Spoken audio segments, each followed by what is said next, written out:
पश्चिम बंगाल के दूर दराज इलाके में बसा कालीग्राम अपनी खौफनाक कहानियों और अनजाने रहस्यों के लिए कुख्यात था। यह वो दौर था जब गांव के लोग आने जाने के लिए सिर्फ बैलगाड़ी का सहारा लेते थे। आधुनिकता यहाँ से कोसों दूर थी और गांव की जिंदगी सादगी के साथ साथ डर के साए में गुजरती थी। गांव के चारों ओर घने जंगलों का पहरा था जिनसे सूरज की किरणें भी मुश्किल से गुजर पाती थी। कालीग्राम से बाहर जाने का केवल एक ही रास्ता था जिसे लोग काल पथ के नाम से जानते थे। यह कच्चा और सर्पीला रास्ता दिन में तो सामान्य दिखता था, लेकिन रात के अंधेरे में यह मौत का रास्ता बन जाता था। यहाँ की कहानियों के मुताबिक रात को इस रास्ते से गुजरने वाले लोगों के कानों में घुंघरुओं की आवाज, किसी औरत की सिसकियां और कभी कभी तेज चीखें सुनाई देती थी। कालीग्राम का हर कोना, हर पेड़ और हर रास्ता एक अनकही दास्तान से जुड़ा हुआ था। यहाँ के सन्नाटे में भी एक भयावह गूंज थी जो हर दिल में दहशत भर देती थी। सूरज ढलने को था और कालीग्राम में शाम की सिहरन भरी ठंडक फैलने लगी थी। हट हट हट हट, चल चल आगे बढ़ो, अरे चल चल चल, हुर्र, चलो चलो। अरिंदम अपनी पुरानी बैलगाड़ी को हाँकता हुआ गांव की ओर लौट रहा था। बैलों की धीमी चाल के साथ पहियों की चरमराहट जंगल की खामोशी को चीर रही थी। रास्ता सुनसान था और हर तरफ घना अंधेरा घिरने लगा था। जैसे ही वो गांव के करीब पहुंचा, उसे सामने से एक जानी पहचानी आवाज सुनाई दी। ये गांव के मुखिया की आवाज थी जो हाथ में लालटेन लिए उसकी तरफ बढ़ रहे थे। मुखिया के चेहरे पर चिंता की लकीरें साफ नजर आ रही थी। अरिंदम, इतनी देर क्यों हो गई? जानता है सूरज ढलने के बाद इस रास्ते पर रहना कितना खतरनाक है? मुखिया जी, बैलगाड़ी के पहिए में कुछ समस्या हो गई थी, जैसे तैसे ठीक करके घर लौट रहा हूँ, सुबह इसे ठीक कर लूंगा। मुखिया ने चारों ओर नजर घुमाई। हवा में एक अजीब सी ठंडक थी और जंगल से आती धीमी आवाजें बेचैनी पैदा कर रही थी। अरिंदम, कोशिश किया कर कि शाम होने से पहले ही गांव लौट आ। यह कालपथ अच्छी जगह नहीं है। जी मुखिया जी, ध्यान रखूंगा। और हाँ, तुम्हारी माँ सावित्री की तबीयत अब कैसी है? उनकी हालत अब भी खराब है। सोच रहा हूँ कल सुबह उन्हें शहर ले जाऊं, किसी अच्छे डॉक्टर को दिखाना पड़ेगा। मुखिया ने सिर हिलाया और गंभीर स्वर में कहा, सही सोच रहे हो, सुबह जल्दी निकल जाना, बीमारी बढ़ी तो दिक्कत हो जाएगी। ये कहकर मुखिया लालटेन लेकर आगे बढ़ गया। अरिंदम ने गहरी सांस ली और बैलगाड़ी की रास खींचकर अपने घर की ओर चल पड़ा। चलो चलो, हुर्र, हट हट हट हट, चल हुर्र, हट हट हट हट, चल चलो चलो, हट हट हट। अरिंदम जब घर पहुंचा तो रात पूरी तरह घिर चुकी थी। उसका घर गांव के एक कोने में था जहां आसपास घने पेड़ों का झुरमुट था। अंदर से उसके पिता देवकी प्रसाद की खांसने की आवाजें आ रही थी। अरिंदम ने बैलगाड़ी को खड़ा किया और अंदर चला गया और अपने पिता की ओर देखकर बोला, बाबूजी, मैं सोच रहा हूँ कि कल माँ को शहर ले जाऊँ, डॉक्टर को दिखाना जरूरी है, उनकी हालत दिन ब दिन बिगड़ रही है। ठीक कहते हो, सावित्री की तबीयत अब और खराब हो गई है, सुबह जल्दी निकल जाना। ये कहकर देवकी प्रसाद खांसते हुए अंदर चले गए। अरिंदम ने खाना खाया और अपनी माँ की हालत देखने उनके पास चला गया।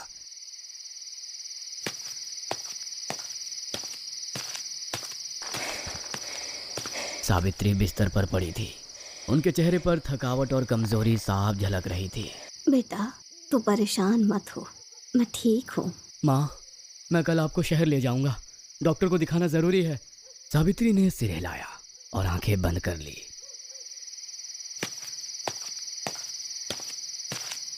अरिंदम बिस्तर पर लेटा, लेकिन उसे नींद नहीं आ रही थी। बाहर अजीब सी खामोशी थी। घड़ी की सुइयां धीरे धीरे चल रही थी और रात का सन्नाटा गहराता जा रहा था। अचानक मौसम ने करवट ली। हवा तेज चलने लगी और बादलों की गड़गड़ाहट ने सन्नाटे को तोड़ दिया। बारिश की पहली बूंदें गिरने लगी और देखते ही देखते ये तेज तूफान में बदल गई। बाहर पेड़ों की डालियां हवा में झूलने लगी, खिड़कियां जोर जोर से बजने लगी और हवा की सिसकारी से ऐसा लग रहा था जैसे कोई अदृश्य ताकत घर के चारों ओर मंडरा रही हो। अचानक अरिंदम को बाहर घुंघरुओं की हल्की आवाज सुनाई दी। उसकी आंखें चौंक गई।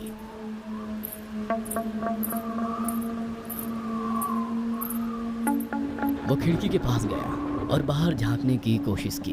बाहर की तेज धार के बीच उसे कुछ साफ दिखाई नहीं दिया। शायद मेरी गलतफहमी होगी, लेकिन तभी घुंघरुओं की आवाज़ और तेज हो गई। यह आवाज़ अब घर के पास से आ रही थी। अरिंदम के रोंगटे खड़े हो गए। उसने खिड़की से बाहर देखा, लेकिन अंधेरे और बारिश के कारण कुछ नजर नहीं आया। अचानक एक तेज चीख सुनाई दी। ये चीख इतनी भयानक थी कि अरिंदम का दिल कांप उठा। उसने तुरंत खिड़की बंद की और अपने कमरे में वापस चला गया।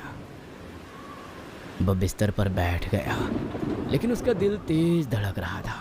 बाहर बारिश की आवाज़ के बीच अब सन्नाटा पसर गया था, पर यह सन्नाटा सामान्य नहीं था। इसमें एक अजीब सा डर छिपा हुआ था, मानो कुछ अनहोनी होने वाली हो। अरिंदम ने दीपक बुझाया और आंखें बंद कर ली, लेकिन उसे नींद नहीं आई। रात ने कालीग्राम को अपने भयावह जाल में लपेट लिया था।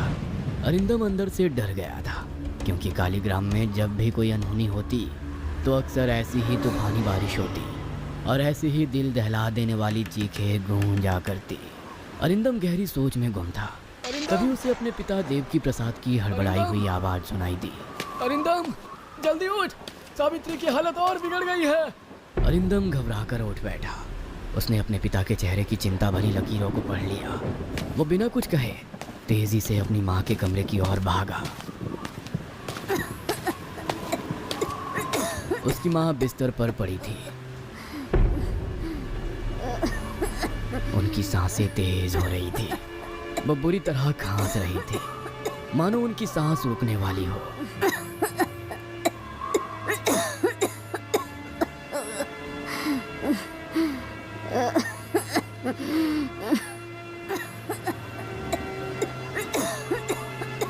सावित्री की कमजोर काया और चेहरे की सूजन ने अरिंदम का दिल चीर दिया। बाबूजी, अब इंतजार करना सही नहीं है। हमें माँ को अभी और इसी समय डॉक्टर के पास ले जाना होगा। अगर देर की तो सब खत्म हो जाएगा। ये सुनकर देवकी प्रसाद के चेहरे पर डर की लकीरें खींच गई। अरिंदम, रात का वक्त है। तुम जानते हो रात में गांव से बाहर जाना कितना खतरनाक है। कालपत का इतिहास भूल गए क्या? वहां से गुजरने वाला कभी लौट कर नहीं आया। लेकिन अरिंदम ने दृढ़ता से कहा, बाबूजी, मैं कुछ नहीं जानता। अगर माँ को डॉक्टर को नहीं दिखाया गया तो वो नहीं बचेंगी। मुझे किसी भी कीमत पर जाना होगा। देवकी प्रसाद ने अरिंदम को बहुत समझाने की कोशिश की, लेकिन वो अपनी माँ के लिए अड़िग था। आखिरकार देवकी प्रसाद ने हार मान ली। बारिश अब धीमी हो चुकी थी, लेकिन आसमान पर काले बादल अब भी मंडरा रहे थे। अरिंदम ने अपनी बैलगाड़ी को तैयार किया।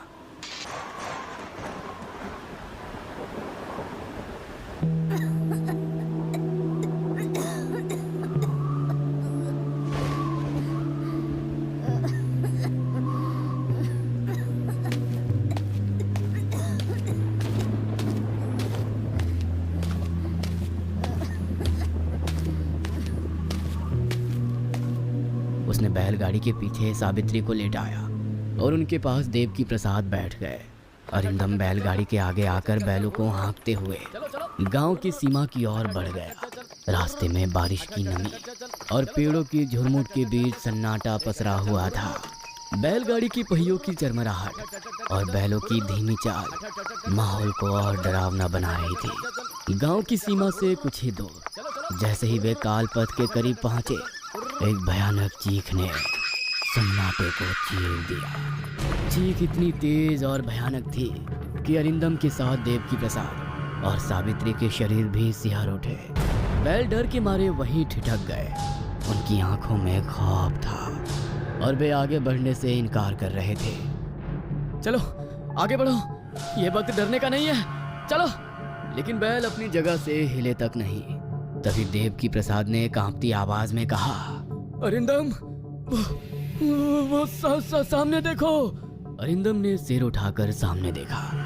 उसकी आंखें डर से फट गई। सामने एक विशाल लंबे कद की औरत खड़ी थी। उसने लाल साड़ी पहन रखी थी जो मिट्टी और खून से सनी हुई थी।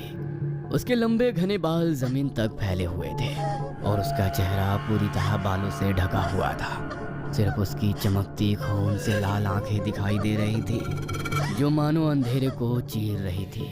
अरिंदम की हिम्मत जवाब देने लगी। उसने बैलगाड़ी को पीछे मोड़ने की कोशिश की, लेकिन बैल अब भी जड़वत खड़े थे। तभी वो औरत एक जोरदार चीख के साथ आगे बढ़ी। उसकी चीख इतनी खौफनाक थी कि हवा कांप उठी। अचानक उस औरत के मुंह से सैकड़ों कीड़े निकलने लगे।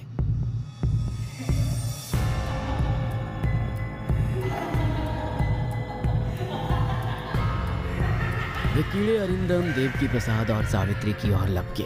कीड़े उनके चेहरों पर चिपकने लगे, जैसे वे कीड़े उनकी खाल को जलाने जैसा एहसास करा रहे थे। अरिंदम, यह क्या हो रहा है? कुछ करो अरिंदम, कुछ करो। मुझे कुछ भी समझ में नहीं आ रहा, मुझे कुछ भी समझ में नहीं आ रहा। तभी वो भयानक दिखने वाली औरत, जो शायद एक डायन की तरह प्रतीत हो रही थी, जोर से भयानक ठहाका लगाया। उसकी भयानक हंसी ऐसी थी जैसे काली रात खुद हंस रही हो। तभी बैल अचानक बिदक गए और बैलगाड़ी को तेजी से जंगल की ओर खींचने लगे। बैल अब अजीब तरीके से इधर उधर भाग रहे थे। बैलगाड़ी एक क्षण के लिए ऊपर उछलती और अगले ही पल किसी दूसरी दिशा में दौड़ने लगती। जंगल का घना अंधेरा और पेड़ों की परछाइयाँ भय का एहसास करा रही थी। कुछ ही देर में बैलगाड़ी दलदल के करीब पहुंच गई। अरिंदम ने बैलगाड़ी रोकने की कोशिश की, लेकिन बैल मानो किसी अदृश्य ताकत के वश में थे। अरिंदम, हमें रोकना होगा, ये बैल हमें मार डालेंगे। लेकिन सब कुछ अरिंदम के नियंत्रण से बाहर हो चुका था। जैसे ही बैलगाड़ी दलदल के बीच घुसी, बैलगाड़ी के पहिए जमीन में धंसने लगे। अरिंदम, सावित्री और देवी प्रसाद की चीखें वातावरण को कंपाते हुए गूंजने लगी। अचानक सब कुछ रुक गया। बैलगाड़ी दलदल में डूब चुकी थी। अरिंदम, सावित्री और देवी प्रसाद की चीखें धीमी पड़ गई। कुछ ही क्षणों में वहां पूरी तरह सन्नाटा छा गया। कालपथ ने एक और परिवार को अपने काले इतिहास में समेट लिया था। अंधेरे और बारिश के बीच बस एक आखिरी चीख गूंजकर खामोश हो गई। पर सवाल यही था, वो भयानक औरत कौन थी जिसके बालों में छुपा अंधेरा हर किसी की जिंदगी ले जाता है? अरिंदम, सावित्री और देवी प्रसाद का क्या हुआ? क्या वे बच पाए या कालपथ ने उन्हें हमेशा के लिए अपनी गिरफ्त में ले लिया? कालपथ और कालीग्राम के इस डरावने इतिहास के पीछे क्या कोई पुरानी कहानी छुपी हुई है? आखिर क्या इसके पीछे कोई गहरा रहस्य छुपा है? इन सवालों के जवाब और कालीग्राम की अनसुलझी गुत्थियों को जानने के लिए कहानी के अगले भाग में तैयार रहें।